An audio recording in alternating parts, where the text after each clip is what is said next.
நாம் இயேசு கிறிஸ்துடைய வாழ்க்கையிலிருந்து சில பாடங்களை கற்று வருகின்றோம். சென்ற வாரத்திலே நாம் யோவான் சுவிசேஷத்திலிருந்து ஆண்டவராய் இயேசு கிறிஸ்து எருசலேம் ஆலயத்தை தூய்மைப்படுத்துவதை குறித்து நாம் பார்த்தோம். இன்றைய தினத்திலே யோவான் சுவிசேஷம் 3ஆம் அதிகாரம் 1 தொடங்கி 21வது வசனம் வரை உள்ள பகுதியை நாம் தியானிக்க இருக்கின்றோம். இந்த வசன பகுதி மிக மிக பரிச்சயமான பகுதி. எல்லா கிறிஸ்தவர்களும் மிக அதிகமாக தியானிக்கிறதான பேசுகிறதான ஒரு இறையியல் முக்கியத்துவம் வாய்ந்த பகுதியாக இருக்கிறது. இந்த அதிகாரத்தில் அல்லது இந்த வசன பகுதியில் ராஜாவை நிக்கதேமு சந்தித்தல், ராஜாவாகிய இயேசு கிறிஸ்துவை நிக்கதேமு சந்தித்ததான நிகழ்வு இருக்கின்றது அல்லது பதிவு செய்யப்பட்டுள்ளது. இந்த அதிகாரத்தினுடைய பின்னணி என்னவென்றால், யோவான் 2ஆம் அதிகாரத்தில் 13ஆம் வசனம் தொடங்கி அந்த அதிகாரம் முடிவரை உள்ள பகுதியில் இயேசு கிறிஸ்து எருசலேம் ஆலயத்தில் வியாபாரம் செய்து கொண்டிருந்த ஆடு விற்பவர்கள், மாடு விற்பவர்கள் மற்றும் புறா வியாபாரிகளை விரட்டி ஆலயத்தை சுத்தம் செய்தபோது அங்கிருந்த யூத தலைவர்கள் இவரிடம் கேள்வி எழுப்பினார்கள். என்ன கேள்வி எழுப்பினார்கள் என்றால், உனக்கு இந்த அதிகாரத்தை கொடுத்தது யார்? ஏனென்றால் யூத மத தலைவர்கள் தங்களுடைய அதிகாரம் எருசலேம் ஆலயத்திலிருந்து வருவதாக கருதினார்கள். ஆனால் எங்கிருந்தோ வந்த ஒருவர் திடீரென்று இப்படியெல்லாம் செய்கின்றாரே, எங்களுடைய அனுமதியோடு ஆடு மாடுகள் இருக்கிறவர்களை விரட்டுகிறார்களே, ஆகவே உனக்கு இந்த அதிகாரத்தை கொடுத்தது யார் என்கிற கேள்வியை எழுப்பினார்கள். அப்படி கேள்வி எழுப்பும்போது ஆண்டவர் அவர்களுக்கு பதிலை கொடுத்தார். இந்த ஆலயத்தை இடித்து போடுங்கள், நான் அதை 3 நாட்களிலே கட்டுவேன் என்ற பதிலை கொடுத்தார். இப்படியாக யூத தலைவர்களுக்கும் இயேசுவுக்கும் ஒரு உரசல் போக்கு அல்லது இயேசுவின் மீது ஒரு கண்காணிப்பை யூத மத தலைவர்கள் வைக்க ஆரம்பிக்கிறார்கள். மேலும் இயேசு கிறிஸ்து எருசலேமிலே சில அற்புதங்களையும் அன்றைய தினத்திலே செய்தார். இந்த அற்புதங்களை பார்த்த யூத மத தலைவர்களுக்குள்ளாகவே ஒரு சலனம் ஏற்படுகிறது. என்ன சலனம் என்றால், இந்த அற்புதங்கள் எல்லாம் உண்மையிலேயே சூப்பர் நேச்சுரல், அதாவது இயற்கைக்கு மேம்பட்டவை என்று அவர்கள் உணர்ந்தார்கள். இவைகள் ஏதோ மந்திர வித்தையினால் செய்தது போல் அவர்களுக்கு தெரியவில்லை. ஆனால் அந்த யூத மத தலைவர்களே ஒரு பிரிவினர் என்ன செய்தாங்கன்னா, இல்லை இவர் ஏதோ மாய வித்தை செய்கிறார் என்று சந்தேகப்பட்டார்கள். இப்படி யூத மத தலைவர்களுக்குள்ளாகவே ஒரு சிலருக்கு இயேசு மீது நல்ல அபிப்பிராயம் உண்டாகிறது, ஒரு சிலருக்கு இயேசு கிறிஸ்து மீது வெறுப்பு உண்டாக ஆரம்பிக்கிறது. இந்த சூழலிலே தான் 3ஆம் அதிகாரம் ஆரம்பிக்கிறது. நாம் ஏற்கனவே பார்த்தவண்ணமாக இந்த யூத மத தலைவரிலே ஒரு சிலர் இயேசு மீது நல்ல அபிப்பிராயம் கொண்டார்கள் அல்லவா? அந்த நல்ல அபிப்பிராயம் கொண்டிருந்த ஒருவர் தான் நிக்கதேமு. இந்த நிக்கதேமு என்பவர் இயேசுவை சந்தித்து உரையாடினது தான் இந்த வசன பகுதி. ஆகவே இந்த வசன பகுதி நமக்கு சற்று பரிச்சயமானபடியினாலே நாம் முதலாவது வாசிக்காமல் ஒவ்வொரு வசனமாக வாசித்து அதனுடைய விளக்கங்களை, கருத்துக்களை நாம் பார்த்து வருவோம். முதலாவது வசனம், யூதருக்குள்ளே அதிகாரியான நிக்கதேமு எனப்பட்ட பரிசேயன் ஒருவன் இருந்தான். நாம் ஏற்கனவே பார்த்தவண்ணமாக யூத தலைவர்களிலே ஒரு சிலர் இயேசுவோடு நல்ல அபிப்பிராயம் கொண்டார்கள். அந்த நல்ல அபிப்பிராயம் கொண்ட ஒருவர் தான் நிக்கதேமு. இவரை அதிகாரி என்கிற வார்த்தையோடு சொல்லப்பட்டுள்ளது. அதிகாரி என்றால் இங்கே எந்த அதிகாரி? அறிஞர்கள் இதற்கு கொடுக்கிற விளக்கம் என்னவென்றால், யூத மதத்தினுடைய உச்சபட்ச தலைமை பீடம் என்பது சனகதிரின் சங்கம் என்று சொல்வார்கள். எபிரேய மொழியிலே சன்கதிரின், ஆங்கிலத்திலே சிலர் சல்கதிரின் கவுன்சில் என்பார்கள், தமிழிலே சிலர் அதை சன்கதிரியம் என்று சொல்வார்கள், சிலர் சன்கதிரின் சங்கம் என்று சொல்வார்கள். இந்த சன்கதிரியம் என்கிற அமைப்பிலே 70 உறுப்பினர்கள் இருப்பார்கள். இந்த சன்கதிரின் சங்கம் என்பது யூத மதத்தினுடைய அனைத்து நிர்வாகத்திற்கும் பொறுப்பானது. அதாவது இந்த சன்கதிரின் சங்கம் என்ன தீர்வை கொடுக்கிறதோ அல்லது என்ன நியாய தீர்ப்பை, என்ன நீதியை வழங்குகிறதோ அதுதான் இறுதி. அதாவது ஒரு விதத்தில் பல நாடுகள் இருப்பது போல சுப்ரீம் கோர்ட் இல்லையா, சுப்ரீம் கோர்ட்டில் போய் ஒரு வழக்குக்கு நாம் தீர்வை பெற்றாகிவிட்டதென்றால் அதுதான் இறுதி தீர்ப்பு. அதுபோல் இந்த சனகதிரின் வழங்குகிற தீர்ப்பு தான் இறுதி தீர்ப்பு. அந்த தீர்ப்பு வழங்குறதான் இந்த அமைப்பில் 70 பேர் இருப்பார்கள் என்று சொன்னோம். அந்த 70 பேரில் இவர் ஒருவர். அப்படியானால் மிக உயரிய பொறுப்பு. அந்த உயரிய பொறுப்பில் இருந்தவர் தான் நிக்கதேமு. அடுத்ததாக நிக்கதேமு எனப்பட்ட பரிசேயன் என்று பார்க்கிறோம். பரிசேயன் யார்? பரிசேயர் என்று சொல்லும்போது இதை பலமுறை நாம் பார்த்திருக்கலாம், என்றாலும் ஞாபகத்திற்காக சற்று சுருக்கமாக சொல்கின்றேன். யூத சமயத்திலே அல்ல யூத மதத்திலே பல பிரிவினர்கள் உண்டு. அதில் மிக முக்கியமான 2 பிரிவினர் சதுசேயர் மற்றும் பரிசேயர். சதுசேயர் என்றால் சற்று உயர்குலத்தினர். அவர்கள் கிரேக்க கலாச்சாரத்தை சற்று உள்வாங்கியவர்கள். அவர்களுக்கு வேதாமத்தில் உள்ள சில வேத போதனைகள் மீது நம்பிக்கை கிடையாது. குறிப்பாக மோசேயுடைய 5 புஸ்தகங்களுக்கு முக்கியத்துவம் கொடுப்பார்கள். அதன் பின்புள்ள புத்தகங்களுக்கு அத்தனை முக்கியத்துவம் கொடுக்க மாட்டார்கள். அடுத்ததாக உயிர்த்தெழுதல் மீது அவர்களுக்கு நம்பிக்கை கிடையாது. தூதர்கள் உண்டு என்பதிலே அவர்களுக்கு நம்பிக்கை கிடையாது. இது சதுசேயர்கள். ஆனால் பரிசேயர்கள் இதற்கு நேர்மாறாக நம்பிக்கையுடையவர்கள்.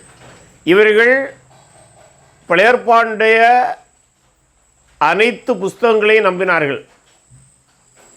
அத்தோடு உயிர்த்தெழுதலை நம்பினார்கள், தூதர்கள் உண்டு என்று நம்பினார்கள். மேலும் தங்களுடைய பக்தியை வெளிக்காட்டுவதற்காக ஏராளமான விதிகளை வைத்திருந்தார்கள். மோசேயுடைய நியாயப்பிரமாணத்துக்கு மேல் வேறு சில விதிகளை வைத்து சில சடங்காச்சாரங்களை கடைபிடிப்பதிலே பக்தி வைராக்கியம் கொண்டவர்களாக இருந்தார்கள். ஆகவே இந்த பரிசேயன் என்று நிக்கதேமை பார்க்கும்போது அப்போ இவனுக்கும் உயிர்த்தெழுதல் மற்றும் தூதர்களை குறித்த நம்பிக்கை உடையவன். இவனும் இயேசு செய்த அற்புதத்தை கண்டு இயேசுவிடம் ஏதோ ஒரு சிறப்புத்தன்மை இருக்கிறது என்று கருதுகிறான். கருதிதான் அவன் இயேசுவை பார்க்க வருகிறான். 2ஆம் வசனம் அதை குறித்து சொல்கிறது. அவன் இராக்காலத்திலே இயேசுவிடத்தில் வந்து, ரபி, நீர் தேவனிடத்திலிருந்து வந்த போதகர் என்று அறிந்திருக்கிறோம். ஏனெனில் ஒருவனும் தன்னுடனே தேவன் இராவிட்டால் நீ செய்கிற இப்படிப்பட்ட அற்புதங்களை செய்ய மாட்டான் என்றார். அப்போ இதிலிருந்து நாம் என்ன பார்க்குறோம்னா, இயேசு செய்த அற்புதங்கள் தான் இவனை முதலாவது கவர்ந்திருக்கிறது. ஏனென்றால் பழையாற்பாட்டை ஓரளவு புரிந்த ஒருவருக்கு தெரியும், அற்புதங்களை செய்கிற ஒருவர் ஒன்றில் தீர்க்கதரிசியாக இருக்க வேண்டும் அல்லது மேசியாவாக இருக்க வேண்டும் என்கிற நம்பிக்கை உண்டு. அதற்கு பழையாற்பாட்டிலே ஏசாயா தீர்க்கதரிசியிலே பல வசன ஆதாரங்கள் உண்டு. குறிப்பாக ஏசாயா 35ஆம் அதிகாரத்தில் உள்ள வசன பகுதிகளை படிக்கும்போது இயேசு செய்த அற்புதங்களோடு ஒப்பிடும்போது அது மேசியாவுக்கான அடையாளங்கள் என்பதை ஒரு புரிந்து கொள்ள முடியும். ஆனால் இவர் அவ்வளவு தெளிவாக புரிந்து வந்தார் என்று சொல்ல முடியாது. ஆனால் அவர் முதல்ல வரும்போது ராக்காலத்தில் வருகிறார். ராக்காலத்தில் வந்தது காரணம், இயேசுவை கண்காணிக்க தொடங்கினார்கள் என்று பார்த்தோம் அல்லவா. அந்த யூத மத தலைவர்கள் இயேசுவை கண்காணிக்க தொடங்கினபடினாலே ஒருவேளை பகலே வந்தால் நிக்கதேமு மீது அவர்களுக்கு சந்தேகம் வந்து விடுமோ என்கிற காரணத்தினால் கூட இரவில் வந்திருக்கலாம். அது ஒரு சாத்தியமான ஒன்று தான். ரெண்டாவது சாத்தியமானது, பகலிலே அவர் ஒரு வேளை பணி நிமித்தமாக நேரமில்லாமையினாலே இரவிலும் வந்திருக்கிறான். எடுத்த உடனடியாக நாம் அதை சந்தேக கண்ணோடு பார்க்க வேண்டிய தேவையில்லை. ஆனால் பல அறிஞர்கள் சொல்வது, பகலிலே வந்தால் பிறருடைய கண்காணிப்புக்குள்ளாக ஆக வேண்டும் என்கிற காரணத்தில்தான் இவர் இரவிலே வந்திருக்கலாம் என்பதுதான் பொதுவாக அறிஞர்கள் முன்வைக்கிற கருத்து. ஆகவே அதை நாம் அப்படி எடுத்தாலும் தவறு ஒன்றும் அல்ல. ராக்காலத்தில் இயேசுவிடத்தில் வந்து ரபி என்று சொல்கிறார். ரபி என்றால் எபிரேய மொழியுடைய மூல மொழியிலே மை கிரேட் ஒன் என்று பொருள், அதாவது என் பெரியவரே என்று பொருள். இந்த என் பெரியவரே என்றால் இந்த வார்த்தை ஆரம்ப காலத்திலே அடிமைகள் தங்கள் எஜமானை பார்த்து அழைக்கிற வார்த்தையாக இருந்தது. பிற்காலத்திலே ஒரு யூத மத போதகரிடம் சீடனாக சேர்ந்து மோசேயுடைய நியாயப்பிரமாணத்தை கற்கிறதான சீடர்கள் தங்கள் குருவை பார்த்து ரபி என்று அழைப்பார்கள். ஆகவே பிற்காலத்திலே இது யூத மத போதகர்களை அழைக்கக்கூடிய ஒரு வார்த்தையாக மாறிப்போகிறது. ஆகவே நிக்கதேமு இயேசுவை பார்த்து ரபி என்று அழைக்கிறார் என்றால் அது எதை காட்டுகிறது என்றால், இயேசுவை அவர் ரபியாக அங்கீகரித்தார் என்பதை காட்டுகிறது. மேலும் அந்த ரபியிடம் தன்னை ஒரு சீடனாக மாற்றிக்கொள்வதற்கு மனமுடையவராக இருந்தார் என்றும் பார்க்கலாம். அடுத்து சொல்கிறார், ரபி நீர் தேவனிடத்திலிருந்து வந்த போதர் என்று அறிந்திருக்கிறோம் என்று சொல்கிறார். இது அறிந்திருக்கிறேன்னு சொல்லலை, கவனிக்கணும். அறிந்திருக்கிறோம் என்று சொல்கிறார். அது எதை காட்டுகிறது என்றால், நாம் ஏற்கனவே பார்த்த வண்ணமாக யூத மத சங்கமான சனகரிய சங்கத்திலே ஒரு சில உறுப்பினர்கள் இயேசுவின் செயலுக்கு அனுசரணையாக போக்கை கொண்டவர்களாக இருந்தார்கள் அல்லவா? ஆகவே அவர்களை மனதில் வைத்து பன்மையிலே அறிந்திருக்கிறோம் என்று சொல்கிறார். ஆனால் எல்லாரும் இங்கே வந்தார் என்று பார்க்க முடியாது. இவர் தான் தனிமையிலே வந்தது போல அங்கே இருக்கிறது. ஆனால் இவரை சேர்ந்த பலர் இயேசுடைய சார்பாக அல்லது இயேசுவுக்கு அனுசரணையாக இருக்கிறார் என்பதை காட்டுவதற்காக அவர் அறிந்திருக்கிறோம் என்று சொல்கிறார். சில அறிஞர்கள் என்ன சொல்லுவாங்கன்னா, இவர் சனகதின சங்கத்தினுடைய சார்பாக இவரை உளவு பார்க்க வந்திருப்பாரோ என்கிற கேள்வி எழுப்புவர்கள் இருக்கிறார்கள். ஆனால் அந்த உரையாடல் மேலும் நிக்கதேமு அவரை ரபி என்று மதிப்போடு அழைத்தது, இதையெல்லாம் பார்க்கும்போது இயேசுவை ஒரு உளவு பார்க்க வந்தவர் போல தெரியவில்லை. இயேசுவிடம் கற்க வந்த ஒரு தாழ்மையுடைய மனிதனாகத்தான் நிக்கதேமு இங்கே காணப்படுகிறார் என்பதுதான் அதிக சாத்தியமான ஒன்றாக இருக்கிறது. மேலும் சொல்கிறாரு, ஒருவனும் தன்னுடனே தேவன் இராவிட்டால், பாருங்க, தேவன் இராவிட்டால், தன்னுடனே தேவன் இராவிட்டால்ங்கிற பதம் இம்மானுவேல் என்கிற பதத்தோடு தொடர்புடையது. ஆகவே ஒரு விதத்திலே இம்மானுவேல் என்கிற வார்த்தையைத்தான் அங்கே அவர் இயேசுவை நோக்கி சொல்லுகிறார் என்று புரிந்து கொள்ள முடியும். அதாவது இயேசுவோடு தேவன் இருக்கிறார், அதாவது இயேசுவில் தேவன் இருக்கிறார் என்பதை அவர் இன்னும் சரியாக புரியல. ஆனால் இயேசுவிடம் தேவன் இருக்கிறார் என்பதை அவர் புரிந்திருக்கின்றார். அதனால் சொல்கிறாரு, ஒருவனும் தன்னுடனே தேவன் இராவிட்டால் நீ செய்கிற இப்படிப்பட்ட அற்புதங்களை செய்ய மாட்டான். ஏன்னா இந்த யூதர்களுடைய வரலாற்றிலே அற்புதங்களுடைய காலம் என்று சொல்லும்போது 3 முக்கியமான காலகட்டங்களை சொல்வார்கள். ஒன்று மோசே மற்றும் யோசுவாவுடைய காலம், அடுத்து எலிசா தீர்க்கதரிசியுடைய காலம், மூன்றாவது இயேசு அப்போஸ்தலருடைய காலம் என்று சொல்வார்கள். இதில் பழைய 2 காரியங்களை குறித்து அவருக்கு தெரியும். மோசேயுடைய காலம், எலிசாவுடைய காலத்தை எல்லாம் நிக்கதேமுக்கு தெரியும். அதன் முன்பு இவ்வளோ பெரிய அற்புதங்களை இயேசுதான் செய்ய ஆரம்பிக்கிறார். அதனால தான் அவர் சொல்கிறாரு, இவ்வளோ பெரிய அற்புதங்களை சாதாரணமாக ஒருவர் செய்ய முடியாது, நிச்சயமாக உம்மோடு தேவன் இருக்கிறார், இம்மானுவேல் என்று சொல்கிறார். அடுத்ததாக உடனடியாக இயேசு அவனுக்கு ஒரு பதிலை கொடுக்கிறார்.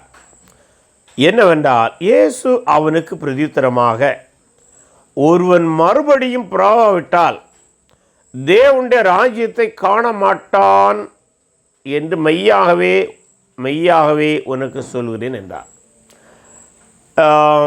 ஏன் இயேசு அப்படி நேரடியாக ராஜ்யத்தை குறித்து பேசினார் என்று சிலர் கேள்வி எழுப்புவார்கள். அதற்கு சிலருடைய பதில் இந்த உரையாடலிலே சில பகுதிகள் விடப்பட்டிருக்கலாம். ஏனென்றால் ஒருவேளை மேற்சொன்ன வார்த்தையோடு ராஜ்யத்தை குறித்த ஒரு கேள்வியை கூட நிக்கோதேமு கேட்டிருக்கலாம், அல்லது நிக்கோதேமுடைய உரையாடலிலிருந்து ராஜ்யத்தை குறித்ததான ஒரு சிந்தனையை இயேசு உணர்ந்திருப்பார். ஆகவே அதற்கான பதிலை அவர் கொடுக்கிறார் என்று சொல்வார்கள். அது என்னவென்றால், மறுபடியும் பிறவாவிட்டால் தேவனுடைய ராஜ்யத்தை காண மாட்டாய் என்று உனக்கு சொல்கிறேன். இந்த மறுபடியும் பிறப்பதை குறித்து பேசுவதற்கு முன்பாக முதல் பிறப்பை குறித்து பேச வேண்டும். ஏனென்றால் யூதர்களிடம் ஒரு நம்பிக்கை இருந்தது, குறிப்பாக யூத மத தலைவரிடம். அது என்னவென்றால், நாங்கள் ஆபிரகாமுடைய சந்ததியாக இருக்கின்றோம், ஆபிரகாமின் சந்ததியாக எங்களுக்கு மேசியா அமைக்க போகிற ராஜ்யத்திலே போகக்கூடிய முழு உரிமை உண்டு என்று நம்பினார்கள். இப்போது நமக்கு தெரியணும், ராஜ்யம் என்றால் என்ன. ராஜ்யம் என்றால், இந்த தேவனுடைய ராஜ்யம் என்று இங்கே வருகிறது, சில வேளை பரலோக ராஜ்யம் என்று படிப்போம். இந்த ரெண்டு பதங்களையும் 4 சுவிசேஷங்களிலும் மாற்றி மாற்றி பயன்படுத்துவார்கள். அது என்னவென்றால், தேவனுடைய ராஜ்யமும் பரலோக ராஜ்யத்தையும் சுவிசேஷங்களிலே அநேக முறை மேசியாவின் ராஜ்யத்திற்கு ஒப்பாக பயன்படுத்தியுள்ளார்கள். ஆகவே இந்த இடத்திலும் அது அந்த கண்ணோட்டத்தில் சொல்லப்பட்டதாகத்தான் அறியப்படுகிறது. ஆகவே இயேசு என்ன சொல்கிறார் என்றால், யூத மத தலைவனாகிய அல்லது அதிகாரியாகிய உன்னிடம் ஒரு கருத்து இருக்கிறது. அது என்னவென்றால், நாங்கள் ஆபிரகாமுடைய சந்ததியிலே பிறந்தபடினாலே மேசியாவுடைய ஆட்சிக்கு போவோம், மேசியாவுடைய ராஜ்யத்திலே போவோம் என்று கருதுகிறாய், அல்லது உன் மனதுக்குள்ளாக அப்படி ஒரு எண்ணம் இருக்கிறது. ஆனால் நான் உனக்கு ஒன்றை சொல்லுகின்றேன், மறுபடியும் பிறவாவிட்டால் நீங்கள் அந்த ராஜ்யத்துக்குள் போக மாட்டீர்கள். உருவத்திலே சொன்னால் இந்த வார்த்தையை கேட்ட உடனடியாகவே நிக்கோதேமுக்கு தூக்கி வாரி போட்டிருக்கோம். நம்ம வார்த்தையில் சொன்னால் அதிர்ச்சி அடைந்திருப்பான், அல்லது தூக்கி வாரி போட்டிருக்கிறோம். என்றால் அவனுடைய மனதில் இருந்த எண்ணம் என்னது, நான் இயல்பாகவே ராஜ்யத்திலே போய்விடுவேன். ஆனால் ஏன் சொல்கிற போக முடியாது, நீ போக மாட்டாய், நீ மறுபடியும் பிறக்க வேண்டும். ஏன்னா இந்த இடத்துல நம்ம இன்னொரு காரியத்தை மனதில் வைக்க வேண்டும். இவர்கள் ஆபிரகாமுடைய சந்ததியாக இருக்கிறபடினாலே நாங்கள் ராஜ்யத்தில் போக வேண்டும் என்று இவர்கள் நினைக்கிறார்கள்.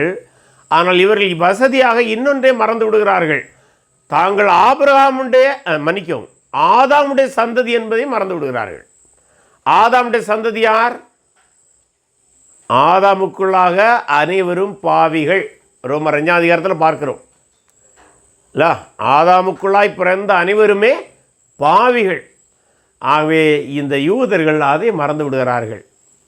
தாங்கள் ஆபிரகாமுடைய புத்திரராக இருக்கிறபடினாலே தங்களுடைய சுயநீதியினாலே மேசியாவுடைய ராஜ்யத்திலே செல்ல முடியும் என்று கருதுகிறார்கள்.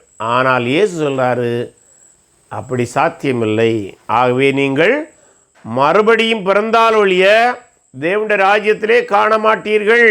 அதாவது ராஜ்யத்துக்குள்ளாக செல்ல மாட்டீர்கள். காண மாட்டீர்கள் என்றால் கண்ணில் பார்ப்பதல்ல, நீங்கள் அதற்குள்ளே செல்ல மாட்டீர்கள் என்று பொருள்.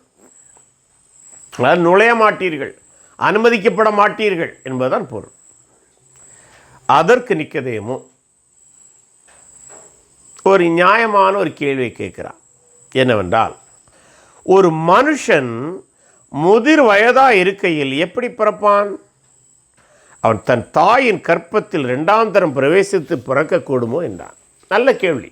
ஏன்னா இவரும் படித்தவன் தானே. எனக்கு இப்போது வயது கொஞ்சம் ஆகிறது இல்லை. சனகதிரி சங்கத்தில் இருக்க வேண்டும் என்றால் அதிக வயதாக வேண்டும். இங்கே அவனுடைய வயது எத்தனை என்று நமக்கு சொல்லப்படவில்லை. நிச்சயமாக 40 வயதுக்கு மேலாக நிச்சயமாக இருக்க வேண்டும். 50 வயதுக்கு மேலும் இருக்கலாம். நிச்சயமாக அவன் ஒரு முதிர் வயது உடையவனாக இருப்பதற்கு அதிக வாய்ப்பு உண்டு என்று சொல்கிறார்கள். அது சொல்கிறான், இந்த முதிர் வயதாக வளர்ந்தவனாக பெரியவனாக இருக்கின்ற ஒருவன் தன்னையும் சேர்த்து கொள்ளலாம், யாரையும் சேர்த்து கொள்ளலாம். எப்படி மீண்டும் தாயின் வயிற்றிலே சென்று பிறக்க முடியுமா? ஆச்சரியத்தோடு கேட்டானா, புரியாமல் கேட்டானா, அல்லது இயேசுவையே கிண்டல் அடிக்கும்படி கேட்டானா தெரியாது. ஏன்னா அது எப்படி பிறக்க முடியும்? ஆனால் அந்த கேள்வியுடைய தொனியை பார்க்கும்போது அவன் சற்று குழம்பி போய் கேட்டான் என்பதுதான் அதிக சாத்தியமானதாக இருக்கிறது. அப்போ 5ஆம் வசனம் மிக மிக முக்கியமான வசனம், மிக மிக இறையியல் ரீதியாக விவாதிக்கப்படுகிற ஒரு வசனம்.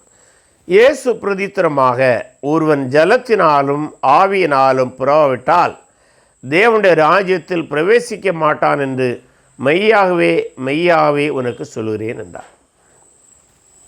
மெய்யாகவே மெய்யாகவே என்று சொல்லும்போது சற்று வலியுறுத்தி சொல்லுது. அதாவது டபுள் எம்பசைஸ் என்று சொல்லுவாங்க. அது எபிரியர்கள் எதையும் வலியுறுத்தி சொல்வதற்கு பதிலாக அதை 2 முறை அந்த வார்த்தையை சொல்வார்கள். அது ஒரே வார்த்தையை 2 முறை சொல்லுவாங்க, அல்லது ஒரே கருத்தை பிரதிபலிக்கிற 2 சொற்றொடர்களை சொல்கிற வழக்கமும் உண்டு. இங்கே 2 வார்த்தையை அவர் மெய்யாகவே மெய்யாகவே என்று சொல்கிறார். அதாவது நிச்சயமாக உனக்கு சொல்கிறேன், ஜலத்தினாலும் பிறக்கணும், ஆவியினாலும் பிறந்தால்தான் தேவனுடைய ராஜ்யத்தில் பிரவேசிக்க முடியும் என்பதை சொல்கிறார்.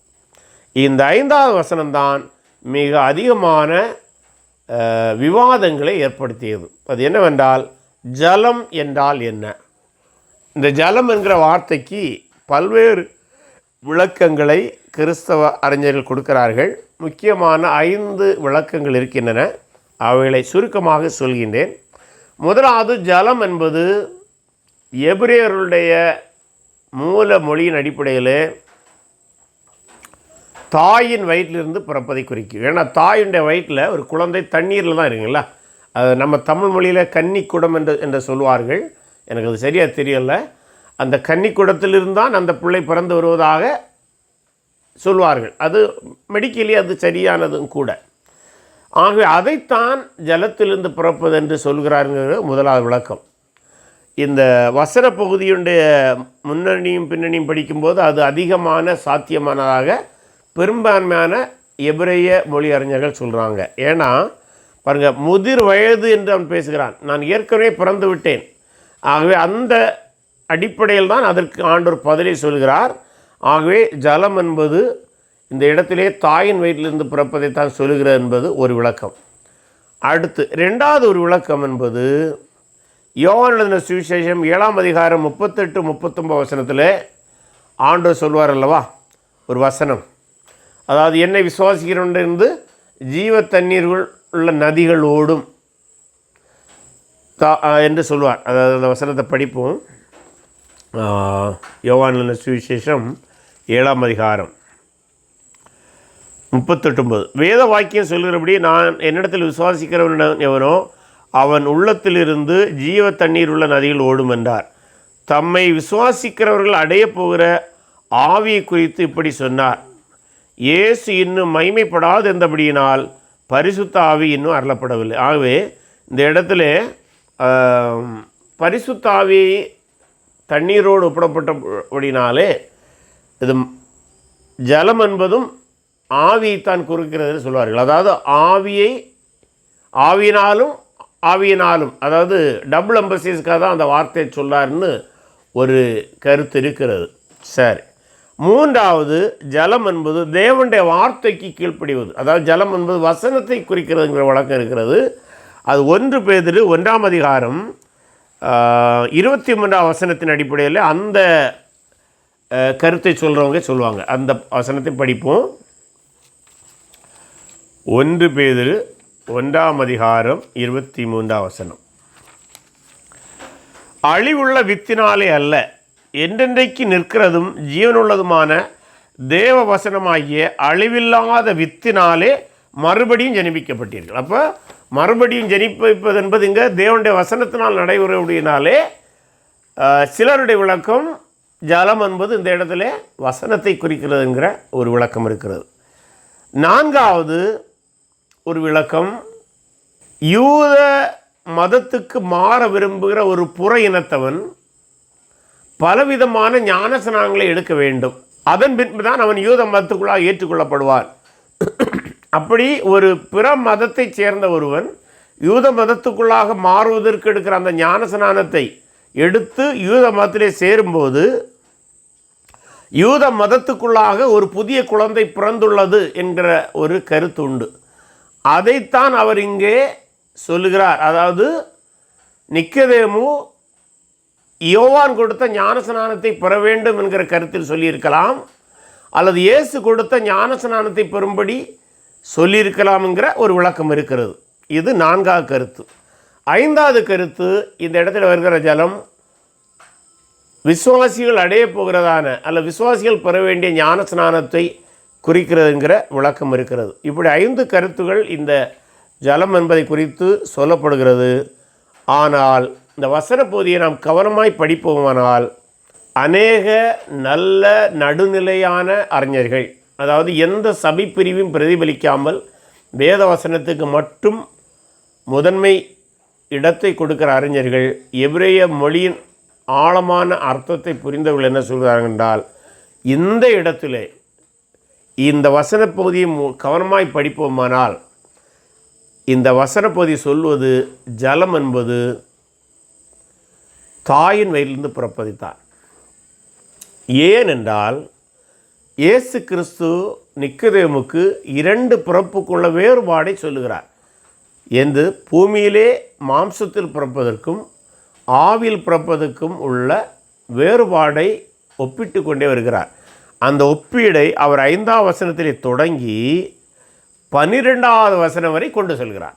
அது எதற்கு அப்படி என்றால், அப்படியாவது நிக்கதேமு முதிர் வயதிலே இருக்கிற முதல் பிறப்பிற்கும் ஆவியினால் பிறகு 2வது பிறப்புக்குள்ள வித்தியாசத்தை புரிந்து கொள்வதற்காக இத்தனை வசனங்களிலே அதை ஒப்பிட்டு பேசுவார். எப்படி என்றால், அந்த ஒப்பீடை நாம் இனிமேல் தொடர்ந்து படிப்போம். 6ஆம் வசனத்தை பாருங்கள். மாம்சத்தினால் பிறப்பது, அப்போ மாம்சத்தினால் பிறப்பது மாம்சமாக இருக்கும், ஆவியினால் பிறப்பது ஆவியாக இருக்கும்.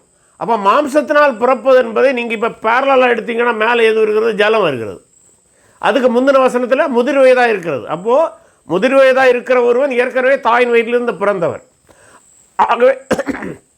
ஆகவே தாயின் வயிற்றிலிருந்து பிறந்தது என்பது ஜலத்தை குறிக்கும். ஜலத்திலே பிறந்தவன் மாம்சத்திலே பிறந்திருக்கிறான். ஆகவே இது அந்த ஒரு ஒப்பீடோடு பேசப்படுகிறது. சொல்லிட்டு அடுத்த சொல்கிறாரு பாருங்க, அடுத்து ஆவியினால் பிறப்பது ஆவியாக இருக்கிறோம். நீங்கள் இப்போது மாம்சத்திலே ஜலத்திலே தாயின் வயிற்றிலிருந்து பிறந்து முதுமையான வயதில் இருக்கிறீர்கள். ஆனால் இது உங்களே ராஜ்யத்திற்குள் அழைத்து செல்லாது. நீங்கள் ஆவியினால் பிறக்க வேண்டும். அதாவது நீங்கள் ஆபிரகாமுடைய புத்திரராக பிறந்ததனால் நீங்கள் செல்ல முடியாது, மாம்சத்தில் பிறந்தனால் செல்ல முடியாது, ஜலத்திலிருந்து பிறந்ததனால் செல்ல முடியாது. ஜலத்தினாலும் ஆவியினாலும் பிறக்க வேண்டும். அது மாம்சத்தினால் பிறந்த நீங்கள் மறுபடியும் ஆவியினால் பிறக்க வேண்டும் என்று சொல்கிறார். தொடர்ந்து படிக்கும்போது மேலும் விளக்குகிறார். 7ஆம் வசனம், நீங்கள் மறுபடியும் பிறக்க வேண்டும் என்று நான் உனக்கு சொன்னதை குறித்து நீங்கள் அதிசயப்பட வேண்டாம். நீங்கள் இதை குறித்து அதிசயம் ஒன்றும் பட வேண்டாம். ஏனென்றால் 8ஆம் வசனத்தில் மீண்டும் ஒரு பூமியில் உள்ள ஒப்பீட்டையும் ஆவிக்குரிய ஒப்பீட்டையும் பேசுகிறார். காற்றானது தனக்கு இஷ்டமான இடத்துல வீசுகிறது, அதன் சத்தத்தை கேட்கிறாய், ஆகிலும் அது இன்ன இடத்திலிருந்து வருகிறது என்றும் இன்ன இடத்துக்கு போகிறது என்றும் உனக்கு தெரியாது. ஆவினால் பிறந்தவன் அவனும் அப்படி இருக்கிறான். சாதாரணமான காற்றை ஒப்பிட்டு பேசுவது போல் நமக்கு தெரியும். ஆனால் அந்த காற்று என்கிற வார்த்தையின் மூலம் மீண்டும் மனிதன் பிறக்கிறதான் பேசுகிறார் இல்லையா?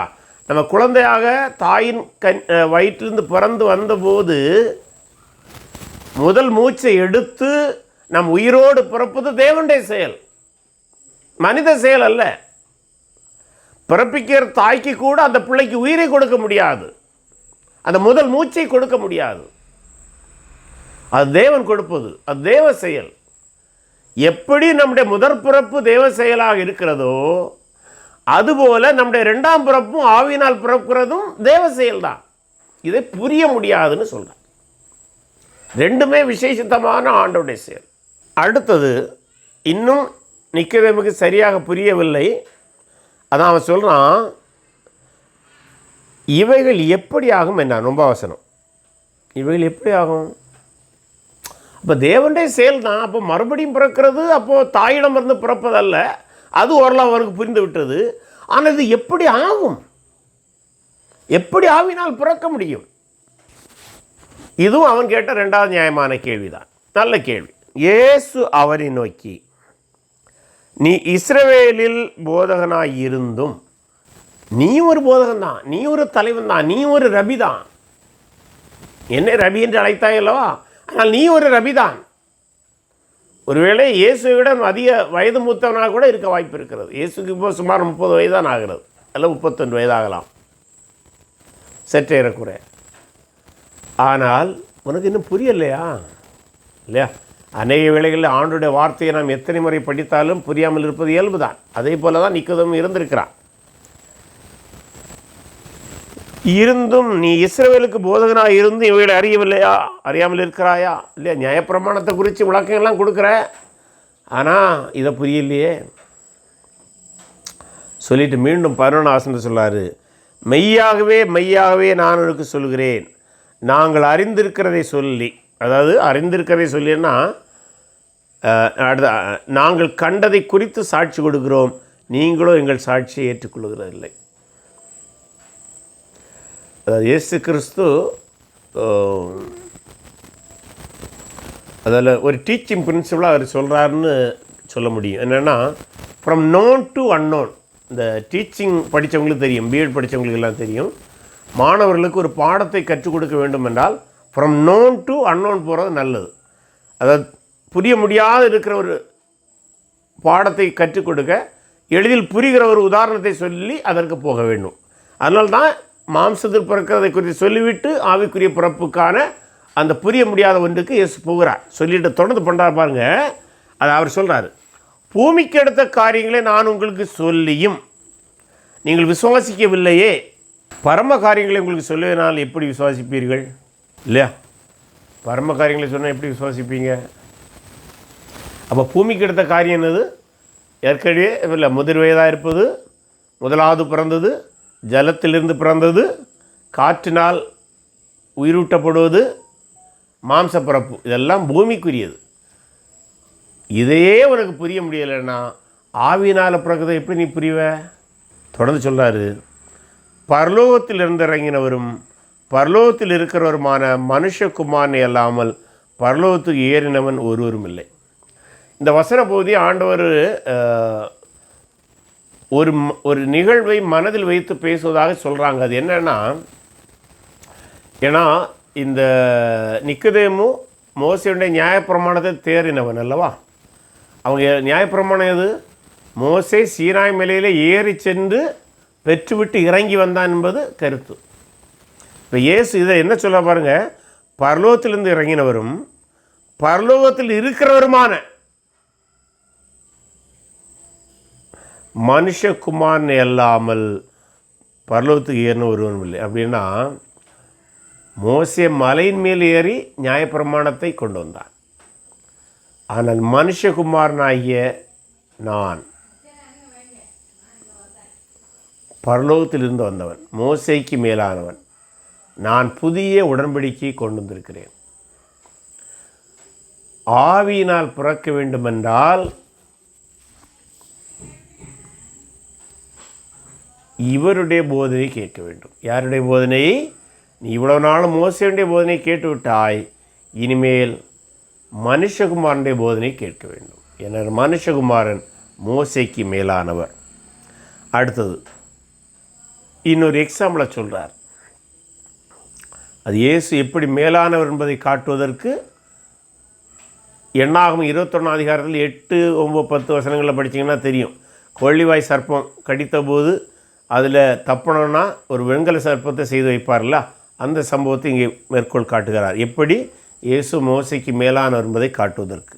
சர்ப்பமானது மோசையினால் வனாந்தரத்திலே உயர்த்தப்பட்டது போல மனுஷகுமாரனும் தன்னை விசுவாசிக்கிற எவனோ அவன் கெட்டு போகாமல் நித்திய ஜீவனை அடையும்படிக்கு உயர்த்தப்பட வேண்டும் என்று சொல்கிறார். கொள்ளிவாய் சர்ப்பங்கள் கடித்த போது அதில் உயிர் பிழைக்க வேண்டும் என்றால் அந்த வெண்கல சர்ப்பத்தை பார்த்தவர்களுக்கு உயிர் கிடைத்தது. அது ஒரு நம்பிக்கை. கொள்ளிவாய் சர்ப்பத்திற்கு விஷம் இருந்தது, ஆனால் வெண்கல சர்ப்பத்தில் விஷம் இல்லை. ஆனால் ரெண்டுடைய ரூபமும் ஒரே போல இருந்தது. அதுபோல் மனித ரூபத்தில் வந்த இயேசு கிறிஸ்துவிடம் மனிதனாக அவர் காட்சியளித்தார், ஆனால் மனிதனிடம் இருந்த பாவம் அவரிடம் இல்லை. அதுக்கு தான் அந்த ஒப்பீடை கொடுத்தார் என்று சொல்லுகிறார்கள். இல்லை, பாம்புடைய சாயலில் இருந்த வெண்கல சர்ப்பத்திலே விஷம் இல்லை. அதுபோல் மனிதனுடைய சாயலாக இருந்த மனிதனுடைய சாயலில் இருந்த இயேசுவிடம் பாவம் இல்லாமல் இருந்தது. அவர் உயர்த்தப்பட வேண்டும். அவரை நோக்கி பார்க்கிறவர்களுக்கு நித்திய ஜீவன் உண்டு என்று சொல்கிறார். அங்கே அவர்களுக்கு உயிர் கிடைத்தது, இங்கே இயேசுவை நோக்கி பார்க்கிறவர்களுக்கு அதைவிட மேலான நித்திய ஜீவன் உண்டு. இந்த இடத்துல இன்னொன்றையும் புரிந்து கொள்ள வேண்டும்.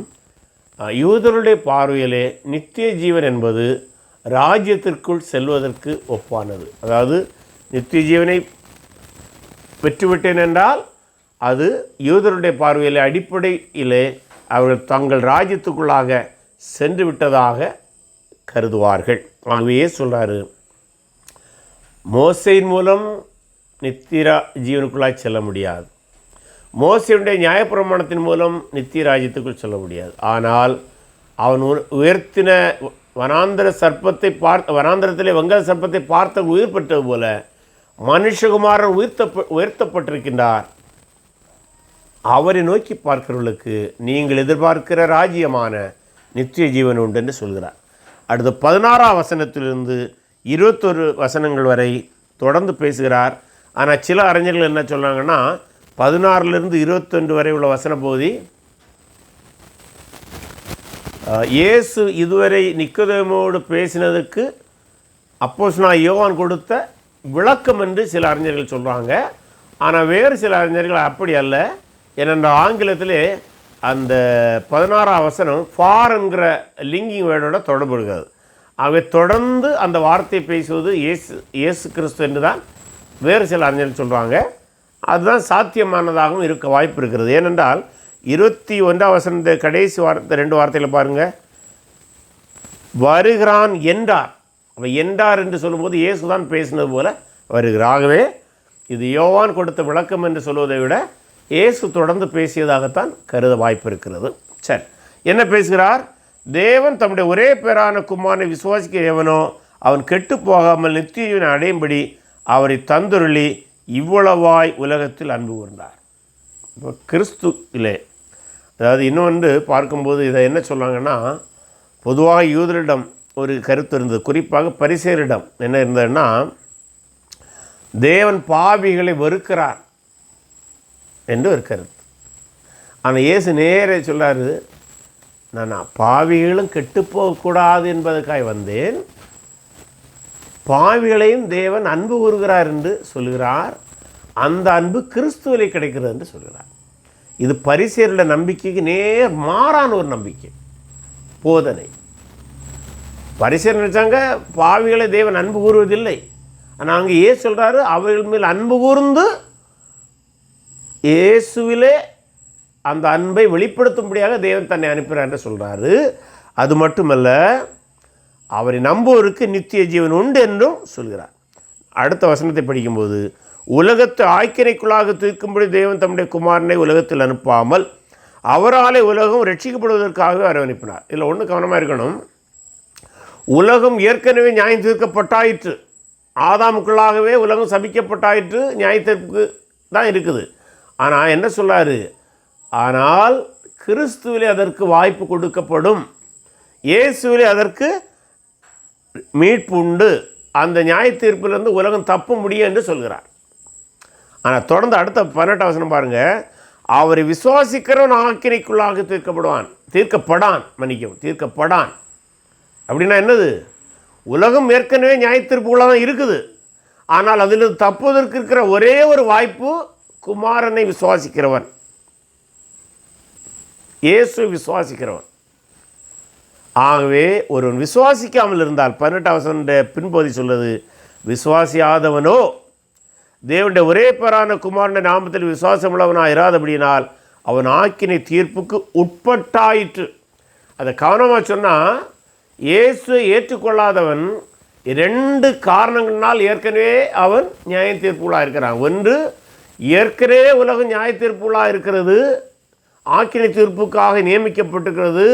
ஆகவே உலகத்தில் உள்ள மனிதன் இயேசுவை விசுவாசிக்காமல் இருந்தால் நியாய தீர்ப்புள்ளாக போவான், ஆக்கினை தீர்ப்புள்ளாக போவான். 2வது, ஏற்கனவே உலகம் நியாய தீர்ப்புக்கு உட்பட்டதுனால் மட்டுமல்ல, இயேசு விசுவாசிக்காத அந்த ஒரே காரணத்திற்காக அவன் ஆக்கினை தீர்ப்புள்ளாக போவான். இப்படி 2 கோணத்தில் பார்த்தாலும், ஒன்று ஏற்கனவே உலகம் நியாய தீர்ப்புக்குள்ளாக இருக்கிறது. ரெண்டாவது, இயேசு விசுவாசிக்கப்படினாலும் அவன் ஆக்கினை தீர்ப்புக்குள்ளாக செல்வான் என்பதை சொல்கிறார். சொல்லிட்டு 19 வசனத்திலே, ஒளியானது உலகத்திலே வந்திருக்கும் மனுஷனுடைய வந்திருந்தும் மனுஷனுடைய கிரிகள் பொல்லாதவர்களாக இருக்கிறபடினால் அவர் ஒளியை பார்க்கும் இருளை விரும்புகிறதே இந்த ஆக்கினை தீர்ப்புக்கு காரணமாக இருக்கிறது. இப்போது ராத்திரி தான் இன்னும் சந்திக்கிறாங்கல்ல, அந்த இரவிலே கிறிஸ்து வெளிச்சமாக இருக்கிறார். அந்த வெளிச்சத்தை தேடி நிக்கதேமு வந்திருக்கின்றான். ஆனால் இப்படி இந்த வெளிச்சத்தை தேடி வராதவர்கள், அது இரவிலே இருந்தாலும் சரி பகலிலே இருந்தாலும் சரி, இந்த வெளிச்சத்தை தேடி ஒருவன் வரவில்லை என்றால் அவன் ஆக்கினைக்கு தீர்ப்புக்குள்ளாகப்படுவான் என்பதை குறித்து எச்சரிக்கின்றார். அது மேலும் அதே எச்சரிப்பை 20ஆம் வசனத்தில் சொல்றாரு, பொல்லாங்கு செய்கிற எவனும் ஒளியடை பாய்க்கிறான். அப்படின்னா ஏற்கனவே அவன் பொல்லாங்கனாகத்தான் இருக்கிறான். தன் கிரியைகள் கண்டிக்கப்படாதபடிக்கு ஒளியிடத்தில் வராது இருக்கிறான். இங்கே மறைமுகமாக யாரை சொல்கிறார் என்றால், இயேசுவிடம் வராத யூத தலைவர்களையும் சேர்த்து தான் சொல்கிறார். அடுத்தது, சத்தியத்தின்படி செய்கிறவனோ தன் கிரியைகள் தேவனுக்குள்ளாய் செய்யப்படுகிற என்று வெளியாகும்படிக்கு ஒளியிடத்தில் வருகிறான் என்றார். அப்படின்னா நிக்கதேமு இப்போ யார்கிட்ட வந்திருக்கிறான்? ஒளியிடம் வந்திருக்கிறான். ஆகவே சிலர் சொல்கிறாங்க, இந்த இடத்திலேயே நிக்கதேமு இயேசுவை விசுவாசிக்கிறவனாக மாறினான் என்றால் ஒளியிடம் வந்து விட்டான் என்பதை இயேசுவும் அங்கீகரித்ததாக கருதலாம். இப்போது உங்களுடைய கருத்துக்கள் ஏதாவது இருக்குமானால் அதை பகிர்ந்து கொள்ளலாம். இப்ப கடைசியா நம்ம பார்த்த பாயிண்ட் பிரதர், அதாவது அவரு அந்த இயேசு கிறிஸ்துவை அறிய வேண்டும் என்று வந்தாரு அப்படின்றது காட்டிலும் அவருக்கு அந்த வாஞ்ச இசையாக இயேசு கிறிஸ்துவை கண்டுகொள்ள வேண்டும் என்ற ஏற்கனவே அந்த ஒரு விருப்பம் அவனுக்குள்ள இருந்ததுனாலதான் கட்டாயம் வந்திருக்க வேண்டும் இல்லைங்களா? நிச்சயமா நிச்சயமா. இந்த இடத்துல நீங்க கேட்டனால மட்டும் இல்லை, இந்த தலைமைத்துவ பார்வையில் பார்க்கும்போது கூட ஒரு தலைவன் உண்மையை தேடக்கூடியவனாக இருக்க வேண்டும். நிக்கதேமுடைய பார்வையில் பார்க்கும்போது அவன் உண்மையை தேடினான். ஆகவே ஒவ்வொரு தலைவனும் சத்தியத்தை தேடுகிறவனாக, தன்னை விட மேலான தலைவர்களை தேடுகிறவனாக வர வேண்டும். இங்கே யூத தலைவனாக அதிகாரியாக இருந்த நிக்கதேமு தன்னை விட மேலான ஒரு தலைவனிடம் வந்திருக்கிறதை பார்க்கின்றோம். அதுவும் ஒரு தலைமைத்துவ பார்வை. இனி இயேசுடைய பார்வையிலிருந்து தலைமைத்துவத்தை பார்ப்போமானால், ஒரு தலைவன் எந்த நேரத்திலும் தன்னை நாடி வருகிறவனுக்கு சத்தியத்தை மறைக்காமல் சொல்லக்கூடிய மனப்போக்கம் உடையவராக இருக்க வேண்டும் இல்லை? இந்த இடத்துல மிக திடமாக, ஐயோ ஒரு பெரிய மத தலைவர் வந்து விட்டார் என்று சத்தியத்தை மறைக்கவில்லை. அவன் மனம் திரும்பும்படியாக, அவன் புரிந்து கொள்ளும்படியாக சத்தியத்தை சொன்னவராக இயேசிருக்கிறார். ஆகவே தலைவன் சத்தியத்தை விளக்கி சொல்லக்கூடிய தகுதியுடையவராகவும் இருக்க வேண்டும். இயேசு கிறிஸ்துவோடைய வாஞ்ச விருப்பமும் அதுதானுங்க. இந்த உலகத்துல இருந்தப்போ தேவனுடைய சத்தியத்தை எல்லாரும் அறிஞ்சுக்கணும்னு தான் அவருடைய விருப்பமும் இருந்தது. நிச்சயமா நிச்சயமா. எல்லா மனிதரும் ரட்சிக்கப்பட வேண்டும் என்பதான தேவனுடைய திட்டம். இங்க நிக்கதமும் பார்க்கும்போது ஆண்டவர விருப்பமா அவரை பத்தி அதிகமா அறிஞ்சுக்கணும்னு வந்ததுனால அவரும் நிச்சயமா ரட்சிக்கப்பட்டுதான் போயிருக்கணும்ன்ற ஒரு விசுவாசம் இருக்கு. இல்ல, பலர் அவரை ரட்சிக்கப்பட்டதாகத்தான் கருதுகிறார்கள்.